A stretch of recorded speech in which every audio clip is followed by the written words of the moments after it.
Good morning and welcome to the Hot Seat with Mel. I am your host, Melanie Roberts-Rajman. It is a beautiful day here in the island of Tobago. Of course, on the Hot Seat, we seek to highlight the issues and bring to you all the excitement that's happening as we journey towards, as we sprint towards at this point, the December 6th, 2021 Tobago House of Assembly elections.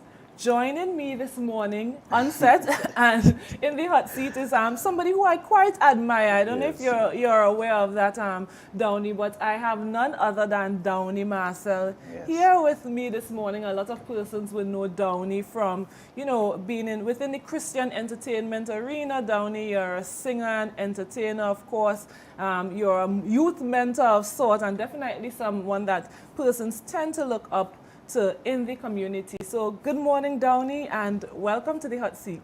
Pleasant morning to you, Mrs. Rajman, and it's a pleasure being here. And of course, you know, to talk about the business of Tobago. Yes. And going forward, so morning to everyone in Tobago, and of course, my electoral district, Bethel, New Grange. Top of the morning to you, and I'm happy to be here. And of course, you have to own a little piece of Canby as well. Well, it's, of course, Bethel, New Grange, and so it's Canby all the way down to Hawkins Cure, Sherwood Park, Sylvester, all the way up, you know. So I give God thanks and praise for that. Indeed, indeed, indeed. So Downey, you know, I wanted to sort of chat with you, you know, get to know you a little bit more, you know, bring in your background. So where are you from exactly? Well, I'm from the beautiful village of Bethel. Of course, you know, the meaning of Bethel is the house of God. So I am from the house of God. Oh, I like that. I did not know that's what it meant. Yeah, that's what it means. And it's actually so fitting, so maybe your village had something to do with your upbringing. Of course, of course. So tell us a bit about that. Well, you know, Bethel is one of those community-loving, togetherness, you know, close-knit community. And, you know, I've been there all my life, and we have a rich history with culture and sports, you know. So I have a lot to offer to Tobago. And of course, I understand the dynamics of my community, and, you know, I spend all my life there.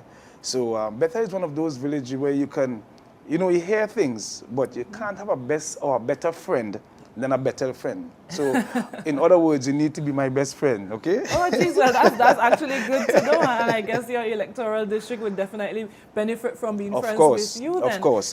Tell me a favorite memory from growing up in Bethel. You have a favorite?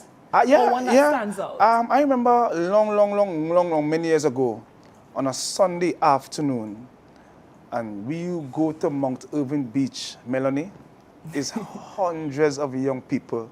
We used to populate that beach, and you know, we go and around Christmas time we get the sea grapes and stuff. You ever taste sea grapes? Sea grapes, right? And that's something we look forward to. And you know, you've seen the younger guys doing it, not as before, but now we do it. I mean, long time it was like every Sunday, so you look forward to that, going and play football on the beach, you know, learning to swim, fishing and stuff like that. So I remember those days. Yeah, so I hear in Community Family Day, maybe once a month or something coming out from, that's what I'm hearing from you. Well, then. of course, you know, we have to, you know, bring back anything that could cause us to maintain that togetherness and that love. I am willing to do it. Whatever it takes, I will be doing nothing better than New Grange. I like what I'm hearing. So tell me about family, because, you know, in Tobago, we love to ask, well, who is your family, you know? So, of course, we can't be on the hot seat and we not tell Tobagonians. Who is the family? Well, I am the guys and the Marcel. Mother is a guy, father is a Marcel. Both sides of my family, you know, are from Bethel. Wow. So I am rooted. I am a son of the soil. My father is deceased. May his soul rest in peace. Mr. Marcus Marcel. He died in the year 2009. Actually, he died 3 months after I got married. So he was able to see his son marry. Yeah, I got married in March, and I think he died in June. You know, I give God thanks for that. So, of course, I am that guy that keeps the family together. Anything, mommy always call me, my cousins, my sisters, everything is done here, because I'm not living in Bethel now, but I'm always in Bethel, always going my mommy for food, you know. Well, home is where the heart is, right? Right, and that never really changes. I'm from Mason Hall, and I always in Mason Hall, especially for the food factor. Of course. Something about these older women when they cook. Preparing, it doesn't go away at all. So you mentioned that, you know, your dad passed shortly after you were married. You got married. So tell us about married life, you know, especially as a young man. Well, of course, it's not something that you take for granted. And you have to be prepared for it, right? No, you cannot predict how it will end. But if it's one thing I learned growing up as a young fella, you see, arguments cause you to say hurtful things to one another. And as a woman, you guys, you know, the power of a woman is in her mouth. Let me hear where you're going So with this. encourage the men, when she's arguing, stick up in. Let her do her thing. Don't try to argue with her because, you know, that's where the power is. Men power is in silence, not saying anything. You know, so I try to maintain that level of not creating too much conflict. Of course, there are times when teeth and tongue will meet, but I don't, you know, my wife and I, we have never reached the point where we have argued to the point where we're saying hurtful things to each other and stuff like that, because I've seen a lot of relationships mash up because of that, because you keep saying things, you know, and you're hurting the person, and sometimes sorry doesn't always make it better. So try to avoid if you can, and love and respect, you know, and family come first. You know, don't care how busy you are, always make time for family, make them a part of your life, and I think once you put God in everything, you will succeed. I definitely agree with that. Now, Downey, let's talk about your Christianity, your Christian background, and of course your decision to get into Christian entertainment. Beautiful voice, by the way. You were raised in the church, or that's Yes. something, yeah? Well, I have been in church for as long as I could remember. And growing up in church from the very tender age of 10, I was part of the worship team as a drummer. And from there, most drummers, you know, we tend to have a connection between drummer and bass guitar. So most drummers always end up playing bass. And what happened there is that sometime I think the keyboardist, a good friend of mine, she left for college and the church had no keyboardist. So I then had to learn to play the keyboard. So now I can play the guitar. Now I can play the pan. So I can play any instrument. But to be quite honest, the gift of singing is something I did not know that I really had inside of me. I was always a musician in church. And my mother and father separated in 2000. And it was a difficult period for me. And the only thing that probably helped me was listening to music, a lot of music. And then I decided to try writing my own song. And in the year 2000, the very same year in 2000, the band Blessed Messengers, of course, it was Blessed Messenger, Jazz. Of course, now my good friend and brother Tyrone Dominic Walters is doing a fantastic job as a messenger. But the group was formed since 2000.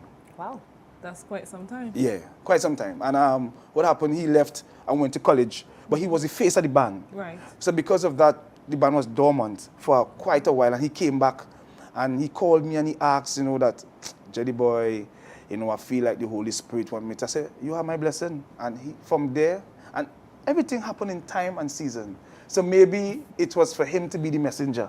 We were just the little guys in the background, the foundation to put the platform together, and he just took it to the next level. I'm glad that you mentioned time and season, because I have a hot seat question for you, but the time for that will definitely come, and I'll remind you of that time and season thing that you just mentioned. But oh boy, Downey, before we even get to that, so what I'm hearing, because clearly you're a very strong musician and a very diverse musician, so I have yet another challenge for you, or rather two. One, I am not sure if you're aware that they not too long ago formed, maybe I think they're just over a year old, the Tobago Performing Arts Company. They actually have a volunteer guild.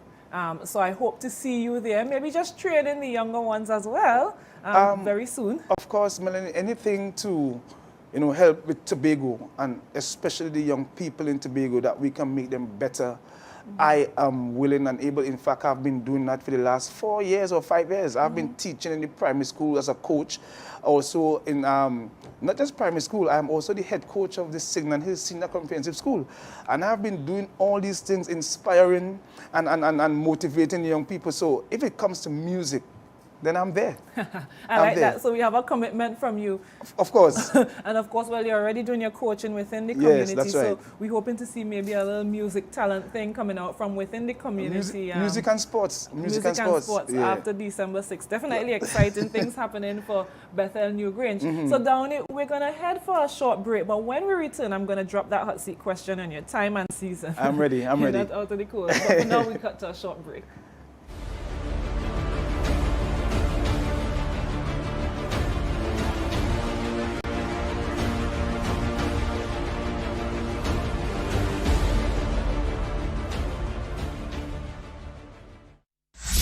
Start your morning right with your daily dose of inspiration right here on Music and Entertainment Television, M&ETV.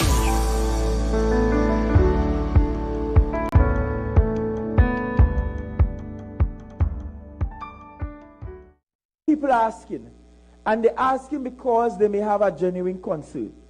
And they're asking because somebody somewhere starts saying, Watson Duke will become Secretary of Finance. I said, I will be the finance minister talking to you. And let me say categorically, Mr. Watson Solomon Duke, the next area representative or the continuing area representative for Roxborough Argyle, and who is also the president of the PSA, will not be the next Secretary of Finance. I said, I will be the finance minister talking to you. And as finance secretary, you will be talking to me after that. And you better watch your tone. We made some missteps along the way, and we apologize sincerely for those errors. Assemblyman Fali made an apology on behalf of the PDP. Fali, Chavez Augustine, my assemblyman, Watson Duke always speak for himself. Nobody speak for Watson Duke, except my lawyer. Chavez Augustine is not ready for the position as chief secretary. And when I looked again at their nomination documents, ladies and gentlemen, what I saw is a party that is owned by one individual. As a matter of fact, the party can be seen not as an organization, but as an individual-led arrangement. Again, the intention is to campaign on the basis of lies.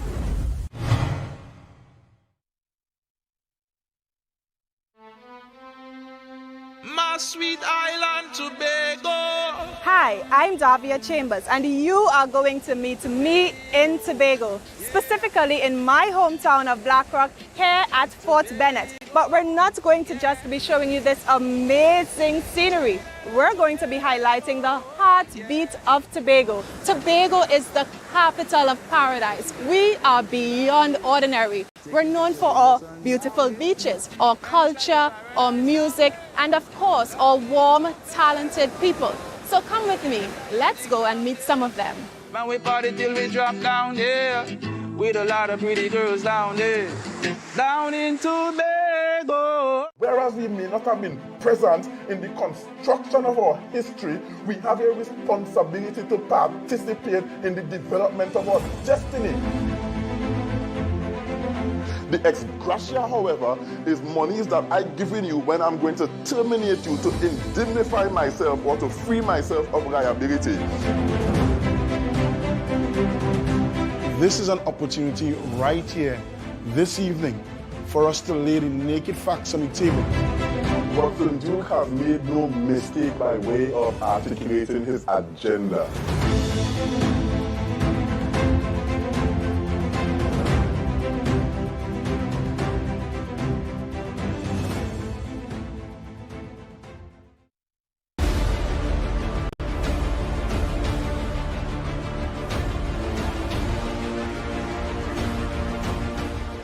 Welcome back to the hot seat with Mel. I am here with Downey Marcel, the People's National Movement for Bethel New Grange, and we're talking about Downey's background, his upbringing, and of course, I have a hot seat question for you, Downey. I didn't forget. You know, before the break, you would have mentioned times and season, and you kind of just walked head first into a hot seat question. Now, Downey, during the last election cycle, and you know, Tobago, we've had it back to back. Right. So during the January 2021 election cycle, I remember that you and your mom, and I guess your family by extension, you would have been supporters of the PDP, the Progressive Democratic Patriots. And we've seen in this dispensation where you are now a candidate for the People's National Movement. Right. So tell me about the transition. Well, all right. Well, first thing, let me clarify. So before we go into the transit part, let me clarify. I was never a supporter of the Progressive Democratic Patriot. My mother was a supporter. My entire family also was not a supporter of the Progressive Democratic Patriot. But my mother and the candidate, they grew up together in church. So they were close friends, you know, that have that history. But in terms of Downey Marcel being the candidate for the People's National Movement, at the end of the day, my other siblings always say that I am the favorite child, you know. So it wasn't a difficult thing. In fact, when I called her and I told her about the decision, you know, that I am willing to take, she said to me, well, you're my son, but you know, me there with Pastor Baines and things. I said, okay. I said, I'm not asking you to move, you know. I'm just, you know, bringing it to your attention so it will not take you by surprise. And strange enough, I never said anything to her. I think I dropped something for someday my grandmother. My grandmother is 90 years of age. And I don't think she have ever voted in her life. Wow. And my grandmother came out from the bedroom. She said, Donnie, you know how long we have to see you? If me have to vote you 10 times for the election morning, me have vote you, I stick all my finger. My mother started crying. Wow. And right there I know, I said, look at that. Because of course, my mother will not go on the other side against her son. If she was to make a decision, I think it would have been to stay away. But you see, my mother knows my heart, and she knows how much I love people, and she knows how much I'm willing, you know, I'm someone who will give my last to make someone else happy.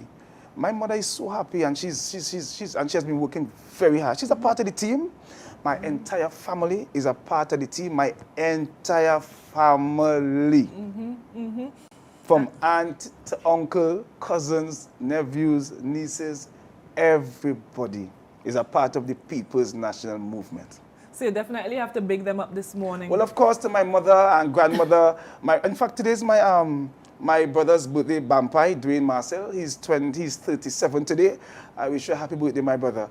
And of course, to the people of Bethel New Grange again, love and blessings. Of course, you know, and the family support, that network, that's exactly what's going to carry you through, especially when things become overwhelming, when they become difficult. Having that support takes you a very long way. Now, Downey, you mentioned your mom knowing your heart and knowing your capabilities, and I was down in Mount Pleasant yesterday afternoon, and there was a truck mic in the area, and it was quite interesting to listen to the truck because it was one of your trucks, and you know, and they were talking about your plans. It was your voice, of course, you know, talking about your plans for the area, and you know, I sat there and I listened for the entire time because it wasn't just impressive, but it was also just very promising to hear the kind of plans, and you know, the energy that we felt coming out of your voice, the passion and the enthusiasm. It was clear that you believe in it and that you have big plans ahead for the people of Bethel New Grange, and you can't forget Camby because I somewhere in the little area there. Of course. Right, so I don't know if you want to talk to us about some of the plans that you intend to roll out. Well, of course, it's a pleasure, you know, Melanie, and I have been in the community for years, and you're seeing where so much could have been done, right? And of course, being in a position now, you have to think, you know, how can you help the district? How can you help the community? How can you help Tobago in a whole? So, you know, I'm someone who always seek God. The Bible says, all your ways acknowledge Him, and He will direct your path. And, you know, so you think about the BNG Association, where all business owners will come together and, you know, create an executive so we can take care of, you know, everything that happens in Bethel New Grange. So if you want to, you know, think about a festival, because I have a plan where, you know, for years, you know, Bethel have one of the best harvests in Tobago, Easter Sunday, but we have never done anything to capitalize on the local tourism that come across the Tobago on Easter. So you see what happened in Mount Pleasant on Easter Monday. You also see what happens in Buku on Easter Tuesday. And we have done nothing. So I am saying now, Easter Sunday, we in Bethel New Grange going to start off the Easter weekend. So we're going to have a big Easter festival, and that same Bethel New Grange Association is going to be responsible for all events. That is one of the main things I want to do. I also want to work closely with the young guys because they are so talented, but a lot of them are not certified, no kind of qualification. So we want to bring the short courses back to the community. So these young men and women, of course, because you have the hairdressers and you have the nail techs, and natural talent. But in order to be a successful businessman or businesswoman, you need to register the business. You need to certify yourself. And then we could use the likes of BDU. Correct. So they can access grants. And then you become entrepreneurs, and then you take your business forward. So we are working really hard. I also want to make sure that, the roads and drains and Susulan, Sherwood Park, also want to, put a jogging track in the Sherwood Park area, that park that's been there for years with a big tree. Yeah, you know something about that tree. Yeah, and also, you install exercise equipments, where the parents could go whilst the children are playing. We also want to do the same thing in Susulans. We want to beautify the place, and also, street lights, road pavings and stuff like that, to make sure that people are comfortable on the roads, So at the end of the day, Melanie, it's about empowering the people.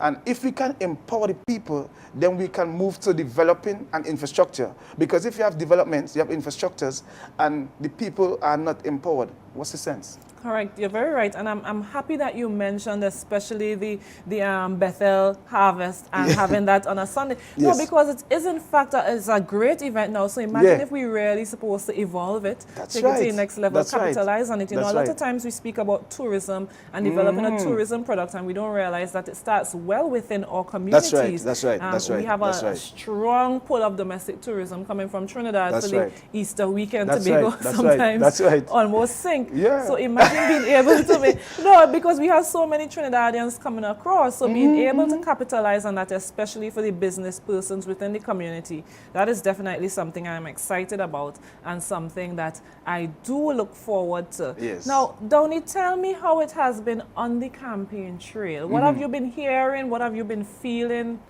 I know it's a short election cycle, but... Yeah. Some good things and not so good things. But the not so good things is not unique to Trinidad or Tobago, because of course we are in a pandemic for almost 2 years, and unemployment, persons want food and stuff like that. So it's kind of sad. But of course, the People's National Movement, we are working very hard to bring relief to persons. And, we have a lot of good ideas and a lot of plans in place to take care of this. But, to be quite honest, Melanie, I don't think it have any country in the world that could have planned for something like this. Indeed.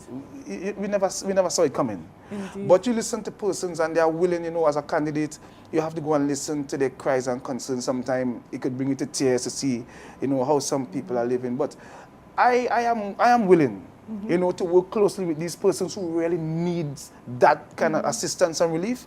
And the People's National Movement, we have been doing a fantastic job over the last 20 years, despite what, others are saying. But you just, you pay close attention to where we are now, and we'll continue to go there. So the campaign trail has been good. I'm getting some, positive support. But of course, election is won on the day.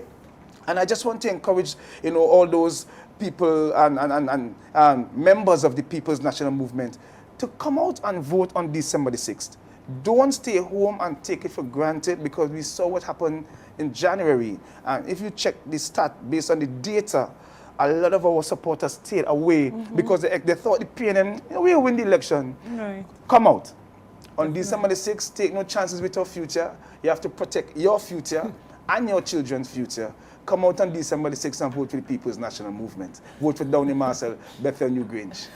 Downey, there's nothing else to add. I am going to allow us to cut to a short break. We're going to end right there on that note. Thank you so much, Downey. It was definitely refreshing having you and hearing about your background. And of course, reconnecting now that I know exactly where we know each other from. Yes. All the best. Continue to hit the ground.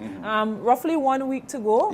Say hi to Mom for me. And of course, happy birthday to your brother. Yes. We cut to a short break. When we return on the hot seat, we continue on the campaign trail. Thank you very much.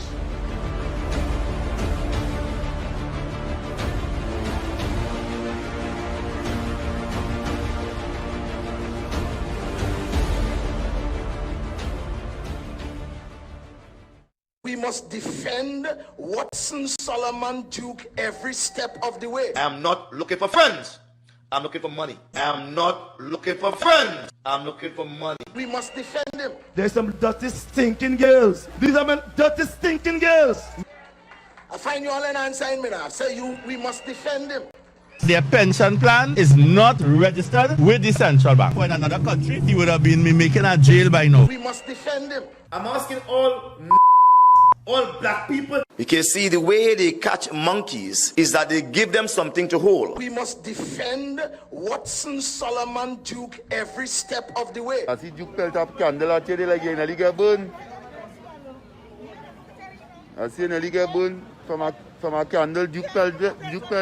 We must defend him. Mr. Duke has been in office since 2009, and we have not seen a change at all to his Idi Amin dictatorship.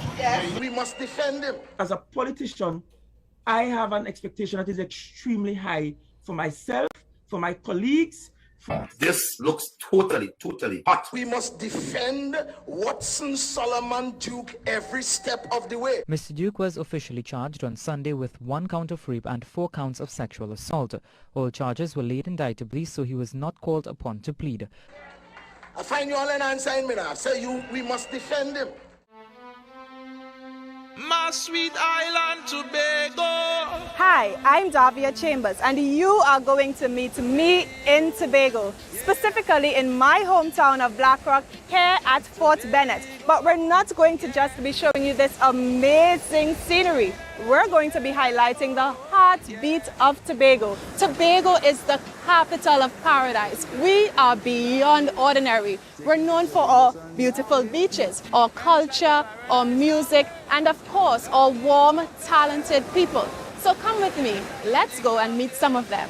Man, we party till we drop down here with a lot of pretty girls down there, down in Tobago. Whereas we may not have been present in the construction of our history, we have a responsibility to participate in the development of our destiny. The ex gratia, however, is monies that I've given you when I'm going to terminate you to indemnify myself or to free myself of liability. This is an opportunity right here, this evening, for us to lay the naked facts on the table. Watson Duke has made no mistake by way of articulating his agenda.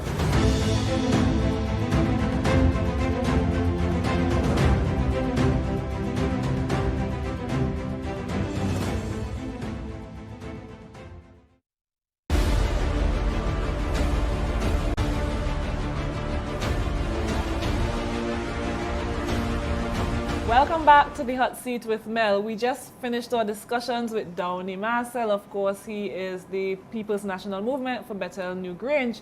Joining me on set this morning now for the second half of the show is my fellow Mason Hallian. I'm so proud of him. I'm so pleased to have a Mason Hallian as the People's National Movement candidate for Mason Hall Mariah, Mr. Lawrence Hislop. Another guest with a beautiful voice. Actually, I should have asked them to sing me something this morning, but who knows? We have a little time, so maybe we'll get a note or two. Good morning, Mr. Hislop, and welcome. Melanie. How are you doing? Thank you for having me. Definitely. So we're a few, maybe a week and a half, not even a week and a half, just under a week and a half away from the Tobago House of Assembly elections on December 6th. And, you know, we're here with you. So I just wanted to chat with you a little bit about your background. Growing up in Mason Hall, where you come from, who is your family, you know, the questions people usually ask. So tell us a bit about that. Who is Mr. Hislop? I was born at midnight on Friday night, the 13th of November, which for some people might be a little spooky, right? I was born at home, actually. Wow. We lived in one of the houses just around the Sandy River Junction on the main road. And I grew up there. My grandparents lived just down the road in Sandy River. That's my maternal grandparents on the Gray side. So I am related to the Price, the Henry, the Grays in Mason Hall.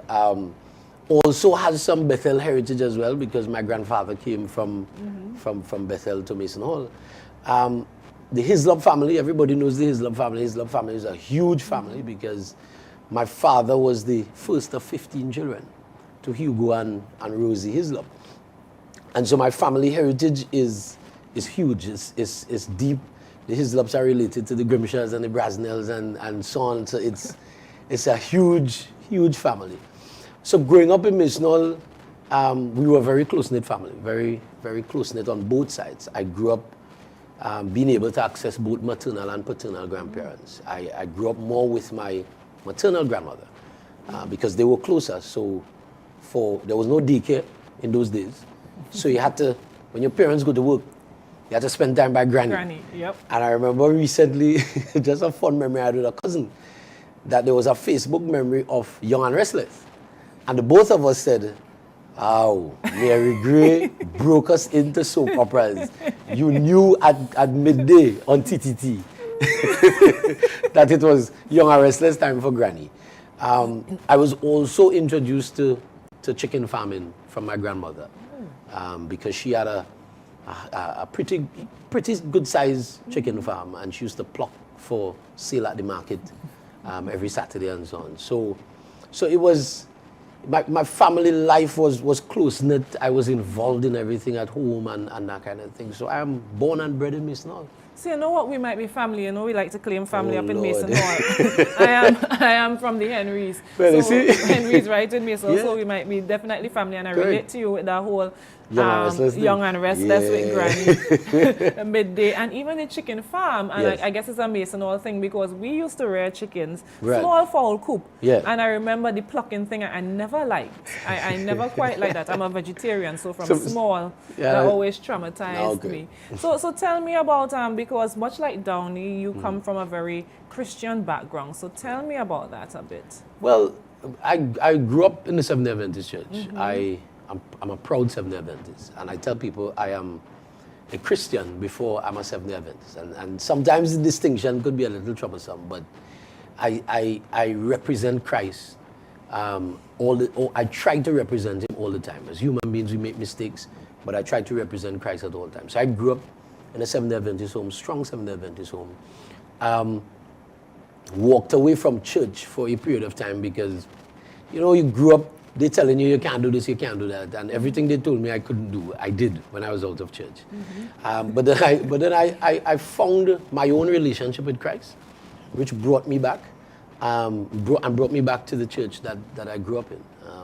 So I am comfortable as a Seventh-day Adventist young man. I respect all denominations and all faiths, but I'm a proud Seventh-day Adventist, and because this is where I grew up, and this is what I know. Excellent. So I have a hot seat question for you, but I'm going to put it on ice for now, and just for a bit, because before I even get to the question, what I want to ask you is, how do you feel that your upbringing in the church and even within your family, how has that prepared you for this journey that you've just embarked on?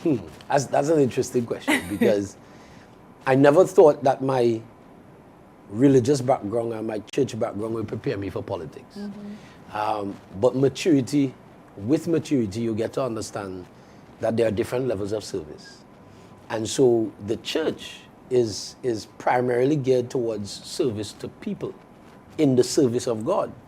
And so politics, even though for some it may seem as a dirty game, it is service to people. And as a Christian, once I keep my focus on God, then it is service to people in the service of God. It is not in a religious context, but it is in a broader context that is still service to people. All right, and I definitely agree with that. I've always said politics is people. Yeah. Right, that's the first thing. That's the first tenet of politics. So now let me ask you a hot seat question.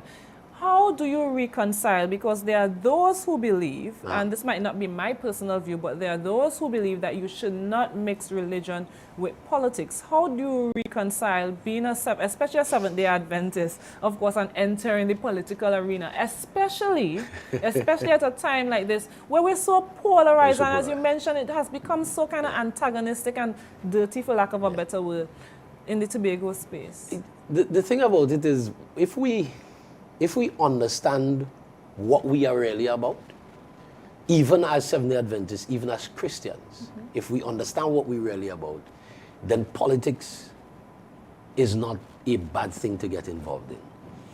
The reason why politics has this connotation of being nasty is because people have nasty politics.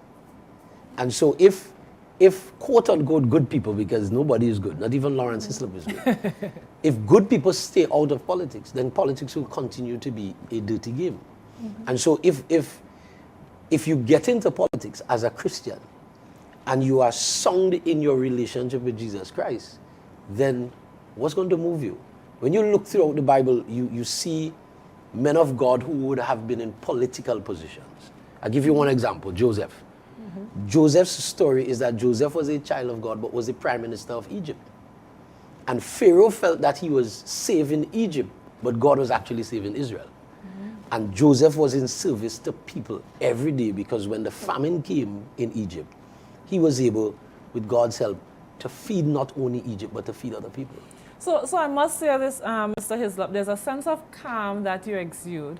And, you know, I quite like it because I definitely think it's something that our electoral district will benefit from, that sense of calm. I see it within you. Now, let me ask you this. What has been the feedback from those closest and dearest to you? And when I say closest and dearest, family and also your church family by extension, how have they assimilated to your new... Well, there has been a mixture. And I expected the mixture. Okay. Case in point, initially my mother said to me, no, don't get involved in that. And that is mommy being mommy. That's a mother seeking to protect, especially seeking to protect her last child. But eventually she said to me, if this is where God wants you to be, then who am I to stand in the way of that? And there has been mixed reactions throughout even the Seventh-day Adventist community, because you even have the political polarization in the Seventh-day Adventist Church. Because you'd have people who are anti-PNM, who are pro-PDP. So you'll get that polarization. But the persons who are closest to me, even though they may not share my political affiliation, they have supported me. They've said, just be true to yourself. Be who you are. Remember who you stand for. And just go and represent God. I like that. I like that. So that's excellent. I think you have a beautiful journey ahead of you.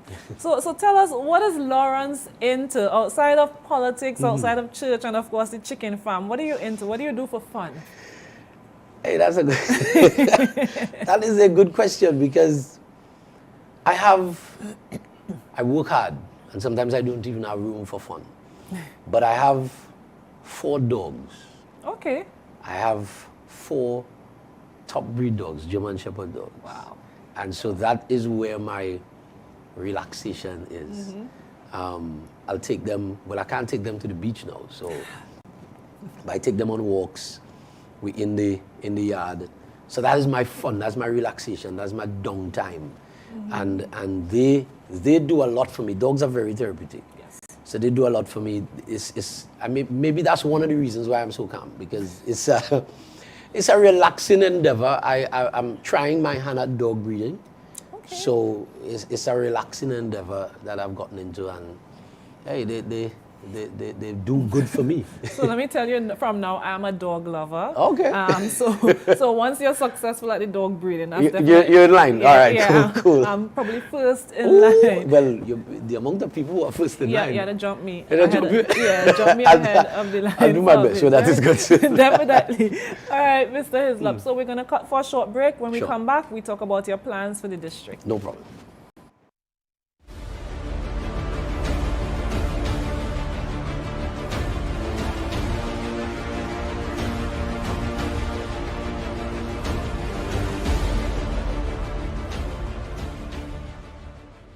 I'm not making this up.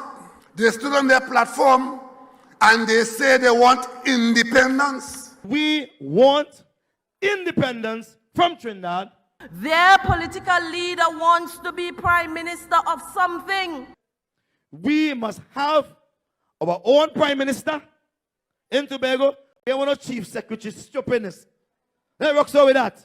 They're silent on it now because it may not sell well in the election campaign, but they told you what they want. You know who they're involved with in Trinidad, who will give you independence in the morning if you want it, because you are standing in their way from the Trinidad end.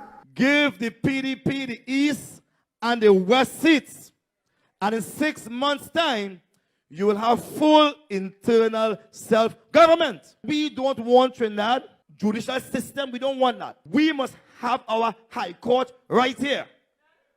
Our immigration officers must come from right here. We don't want to share no immigration. We don't want no air traffic control with Trinidad. We must control every bloody thing. And if it wasn't clear to you, let me tell you this. What I'm asking for is secession. We need to move away from Trinidad. My sweet island Tobago. Hi, I'm Davia Chambers, and you are going to meet me in Tobago, specifically in my hometown of Blackrock, here at Fort Bennett. But we're not going to just be showing you this amazing scenery. We're going to be highlighting the heartbeat of Tobago. Tobago is the capital of paradise. We are beyond ordinary. We're known for our beautiful beaches, our culture, our music, and of course, our warm, talented people. So come with me. Let's go and meet some of them. Man, we party till we drop down here, with a lot of pretty girls down there, down in Tobago. Here's how the PNM has helped families. 9,600 people benefited from emergency social assistance grants, full support with grants for household items, medical equipment, clothing, textbooks, and more. We getting it done. We building it up. We have helped over 350 senior citizens with medical alert devices that allow instant contact to emergency services. We getting it done. We building it up. 500 people benefited from free vision screening island-wide at absolutely no cost. We getting it done. We building it up. 10,000 people benefited from our food card program. Those with income challenges due to the pandemic and the increase in food prices.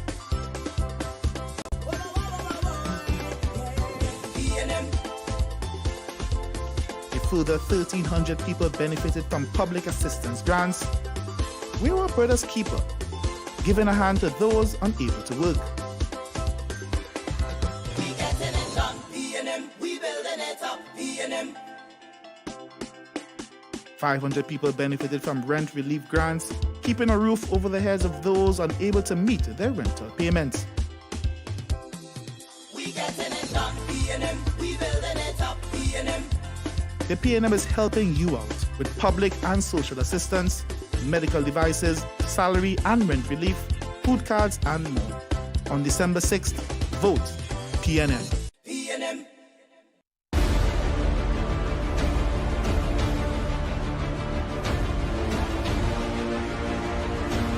Welcome back to the Hot Seat with Mel. It is Friday morning and I am here with my fellow Mason Hallian, Mr. Lawrence Hislop, who is of course the People's National Movement candidate for the electoral district of Mason Hall, Moriah. Don't forget St. Cecilia. And St. Cecilia, sorry. So good morning to the people of St. Cecilia. You know, of course, Mr. Hislop, before the break, we talked a bit about your religion, your upbringing, and life in Mason Hall, which is something I definitely connect with.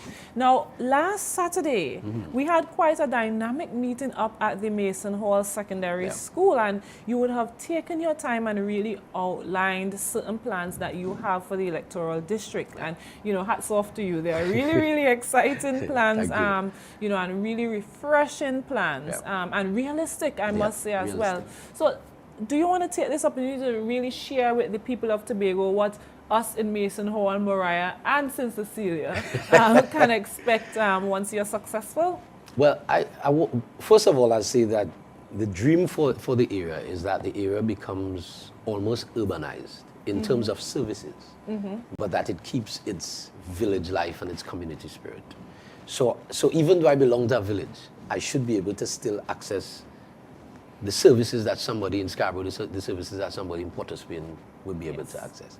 One of the ways that would help is the fact that the THA, our plan is to make the THA paperless, so that the services that I could get in Scarborough, I could stay in Mason Hall right at home, right in Moriah, Broad Road, King Peter Bay, and access these services.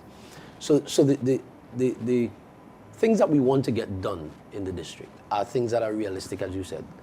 But not only realistic, but that they touch the lives of people. They make a difference to people. So that's why I'm really pushing for an agricultural-based rollout in Mason Hall Moriah, because of the fact that I have a passion for agriculture, one, and two, Mason Hall and Moriah has the space and I think the people to make that happen. We have a strong heritage in agriculture. So I believe the people are essential and we have this space. We're talking about, you know, the bright light projects. So let me come straight off the bat, the gas station. That is something that is not new. It is something that has been in this space for years. I'm sure since I was small, they were talking about a gas station on the north side. But we not only want it to be a service station for fuel, but we are futuristic in our thinking that once we establish the service station, it must be able to service the charging and recharging of electric vehicles. Because we've signed on to COP26, so we know what that is about. The car manufacturers, all these major car manufacturers they're going to be pumping billions of dollars into development of electric motor vehicles. So there's no two ways about it.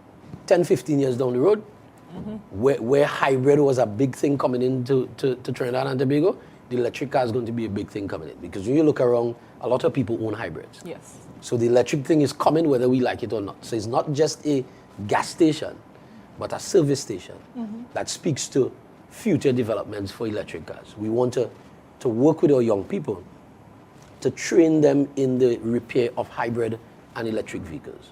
Because people like my brother, let's be real, my brother has been a mechanic since he left Scarborough. That's Roger. And he is coming, people like him, my uncle Strevans, these guys are coming to the end of their careers because they've been doing this for years. There will be internal combustion vehicles with us for a period of time. So there is room for them still. But we are looking at training young people to not only fix internal combustion engines, but be able to fix hybrid and electric. So that if a young man or a young lady wants to get into auto mechanics, we ought to train them for what's coming. As I said last night in Mason Hall, remember the days of Jetsons?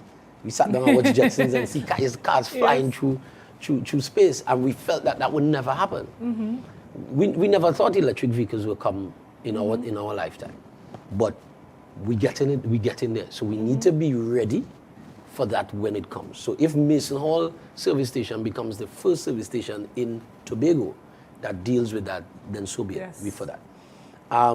So we are seeking an agricultural thrust and a tourism thrust in the district. Moriah is a beautiful space with 3 lovely beaches that we want to develop to the extent that visitors could be comfortable at King Peter Bay, Celery Bay, and Big Bay, which is Cotton Bay. So where is Celery Bay then? So so you have King Peter Bay in the middle, Celery Bay on the right, and Big Bay on the left. Okay. So there's a road that when you're going down into King Peter Bay, just as you get to the last house in King Peter Bay, there's a road that takes you down on the right. That road could take you to Celery Bay, as well as if you come from Coca Trace.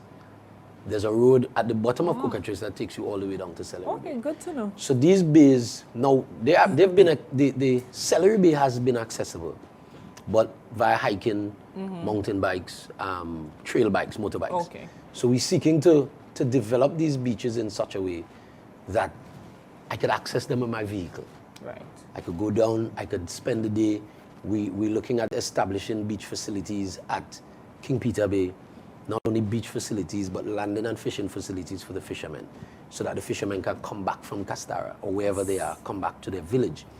This in turn will spur things like a Moriah Fisherman Festival or a Moriah Fisherman Fete. You understand? And I want to say something. I got into trouble with some of my brethren for talking about pig farming and crayfish farming. And I want to say this. Yes, I'm a Seventh-day Adventist, but I'm seeking to represent everybody. And I can't say because I'm a Seventh-day Adventist, I am not going to do for the pig farmers the same way I'll do for the crop farmers. Because if somebody has grown up in that, I am not eating it.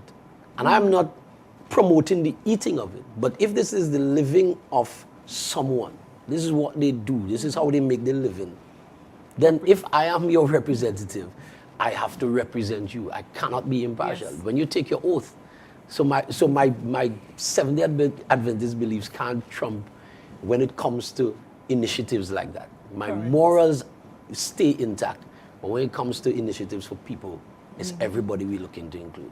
And so it's a tourism trust. We're looking at setting up a heritage park down at the recreation ground that would see a stream of income for the dancers and the actors in the old-time wedding. So when the tourists come back to Tobago, when the cruise ships come, they have another location to go to, and they can participate in a miniature old-time wedding. So that whenever the ships, they get the schedule of the ships, they set up the scene, set up everything, so that when the people come, they sit down. And this is a means of you earning some US currency, because you have cover charges at the door, you have to pay your actors and so on. So it's a way for the people who are involved in the heritage to be paid on a regular basis, not just at heritage time. So the plan for the district is very holistic, is all inclusive. So we're talking about new community centers, because both villages have had those 2 centers since I was a little boy. So it's time for those things to happen, and I give my commitment to the people of Miss Moriah that we'll get those infrastructure things done. We have the new Moriah Health Center, so we're looking at even upgrading it to the extent that persons can get services on a longer time span and these kind of things. So let's look at Miss Moriah now becoming we're cleaning up the gem, we're shining the gem that she has been, and bringing her to the fore as we know that she could be. Definitely. Yeah. So, Mr. Hislop, I can't help but throw yet another semi. This one is a warmer question your way. We would have mentioned touching the different segments of society in our electoral districts. You touched on tourism, agriculture, the performing arts, and of course, what do you call that? Infrastructure and technology as well, when you start talking about being able to service electric vehicles and that kind of thing. So let's touch a little bit on the marginalized segments of society, because we're both from the area. So it's no secret that we have quite a bit of marginalized youth. We see them on the road, they say, we have no work, we have nothing else to do. So they find themselves sometimes in less than desirable activity. How do we address that? What's your plan for sort of dealing with that? Well, one of the things in my discussion with them on my walkabouts is that a lot of these young guys want to get involved in agriculture. They come with a plan. I was even talking to one guy yesterday afternoon, and he was talking about how about we setting up a database for the young people in terms of their skills. And I said to him, that's an excellent idea. So we meet with them, and this weekend I'm supposed to be having an initiative. We'll launch it on the Facebook page. I don't want to say too much about it yet. When it comes out, it comes out. So we have to stay tuned. Yes, stay tuned. So when we set up this thing for the young people, you now have an idea of who you're dealing with, what their skills are, and where you need to train and upgrade them. So a lot of them are interested in agriculture, and I got a shipment of seedlings yesterday from a concerned citizen. Because I shared some of my plans, and they told me that they would give this to the community. And so a lot of these seedlings will be going to some of these young men who have already formed themselves into groups so that they could do some planting. So it is about, and yes, I may give out the 1 and the 2 and the 5 seedlings, but we are looking to give out hundreds of seedlings to particular people so that they could get into meaningful production. Because the idea behind the agriculture is not just gardening, but agriculture that could feed Tobago, feed Trinidad and Tobago. So we're seeking to feed nations on top of feeding villages. So the young men are interested in activities. We just need to have a conversation with them. And when we have a conversation with them, we know exactly where they're at. Because sometimes we plan programs thinking that we are attracting the youth, and we're not.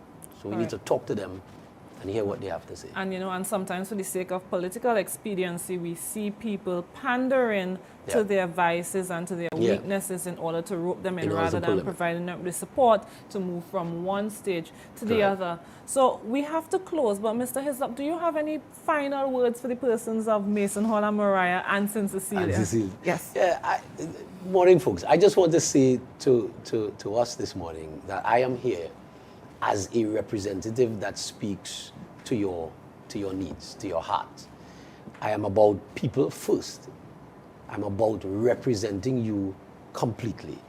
And so once you give me the opportunity, I'll come, I'll talk with you, and I'll share in your ideas and your plans and bring what you have, the dreams that you have, bring them into reality. So I want to say to you, make no mistake on December 6th.